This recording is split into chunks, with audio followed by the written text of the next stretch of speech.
So shout out mga road trip ngayong araw mga sir, ay meron tayong tanong na sasagutin. Kasi mga sir, ito ay tungkol sa saan daw makikita ang fuse ng cigarette lighter outlet. So ang nagtanong nito guys ay si Sir Chavez or Fidel Chavez, ayan sa taas. So kahit isang tao lang ang nagtanong sa atin, kailangan pa rin natin bigyan ng pansin yan at sagutin ang kanyang tanong. So hindi na ako magsasagot doon sa comment section kasi mahirap magpaliwanag. At saka para na rin sa mga tao na hindi pa rin alam kung saan makikita ang fuse ng cigarette lighter or outlet. So ito guys, malaking tulong ito doon sa mga hindi nakakaalam. Kasi kung hindi nyo talaga alam, ang hirap hanapin. Mayroon siyang tatlong fuse box. Tatlong fuse box. Yung dalawa, pero bagong lahat, ipapakita ko sa inyong lahat ng mga fuse box para magkaroon din kayo ng idea para makita nyo rin kung kung saan hanapin yung mga fuse pag sumabog. So hindi lang naman sa cigarette lighter na fuse, marami pa ring fuse doon na nakalagay. Halimbawa, pag sumabog ang isang fuse, alam nyo na kung saan hanapin. So tara guys, samahan nyo ko guys. So bago ang lahat guys, ipapakita ko muna sa inyo kung saan makikita ang outlet ng cigarette lighter. So ito yun mga boss. Ayan. Ito nga pala ay sira na, hindi na siya gumagana. Pero yung socket niya ay pwede pa rin saksakan at walang sira yan. So nga pala dito sinasaksak yung atin charger. Kung mayroon kayong adapter ng charger, yung atin camera, yung atin electric fan. So dito yan nakasaksak. So ayan. So ngayon, puntahan muna natin yung pinakaunang fuse box. So kailangan nyo itong tanggalin. Ayan. Kasi hindi nyo yan maaangat kung hindi nyo tatanggalin yung lock. So ayan mga boss. So at least meron kayong idea guys. Sa ilalim ng upuan ng driver, nandyan yung atin fuse box. So iangat nyo lang yan mga boss. Ayan. Kailangan iangat tapos mayroon ditong sabitan. Isabit nyo dito sa gilid para hindi nyo nahawakan siya. Kasi mabigat yan mga boss. Mabigat. Ayan. So madali lang. So yun ang atin makina. So dito naman sa may battery, ayan, nandito yung isang fuse box. May nakalagay na F. Ibig sabihin, fuses kasi plural. Fuses.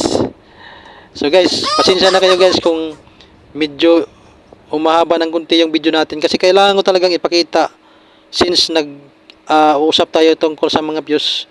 So lulubos-lubusin ko na lang para doon sa mga hindi nakakaalam, ipapakita ko na lang lahat ng mga fuse box na mayroon itong Toyota Grandia Hi-Ace van or GL model. So ayan mga boss, makikita nyo naman dyan yung mga fuse. Kung sakasakaling pumutok yung mga fuse sa headlights, sa busina, so hanapin nyo lang dito mga boss. Ngayon pag hindi nyo mahanap, hindi nyo mahanap dyan, so lipat tayo dito sa ibang fuse box. So huwag nyong kalilimutan na ilock yan mga boss para hindi umangat. Mayroon siyang dalawang lock. Ayan. So lipat tayo dito sa may passenger seat. Passenger seat, kanta yun mga boss. Dito mga boss, sa may paahan ng passenger, ayan, sa ilalim, mayroon ditong fuse box. Pindutin nyo lang yan para matanggal. Ayan. Dito maraming fuse na nakalagay. So, ibig sabihin, fuses.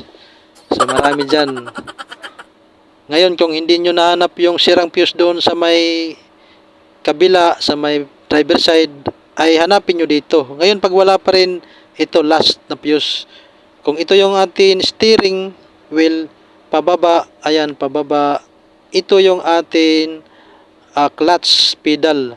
Sa ibabaw ng clutch pedal, makikita natin dito na mayroon diagram ng fuse. Ayan, may mga nakasulat dyan. So, napaka-importante ng mga nakasulat na yan. So, pasensya na kayo mga boss. Wala naghahawak ng ating camera kaya medyo magalaw.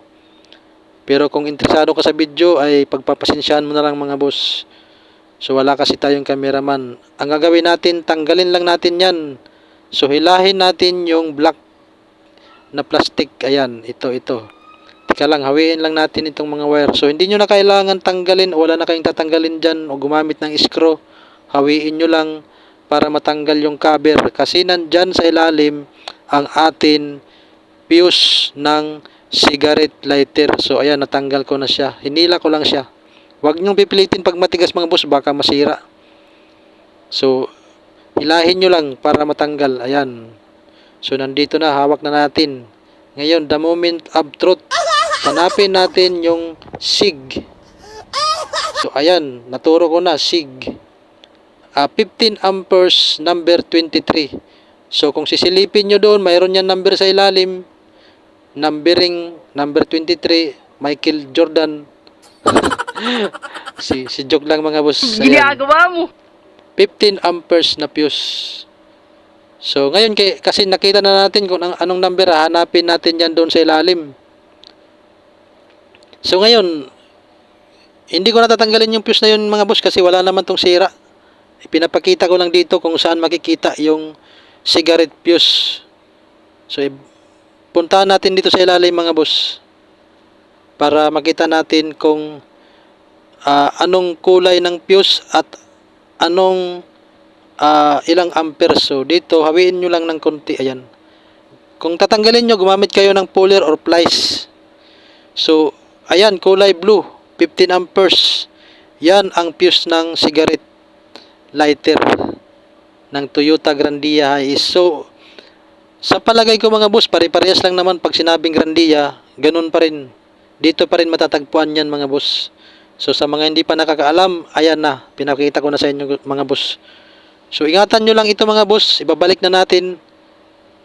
Kasi pag nasira yan, plastic na yan mga boss, pag nawala yan, ay napakahirap na determine kung anong mga fuse na naandyan. Kasi dyan natin makikita ang mga pangalan ng fuse sa takip na yan. So ayan, kung paano nyo tinanggal, ganun rin ang pagbabalik.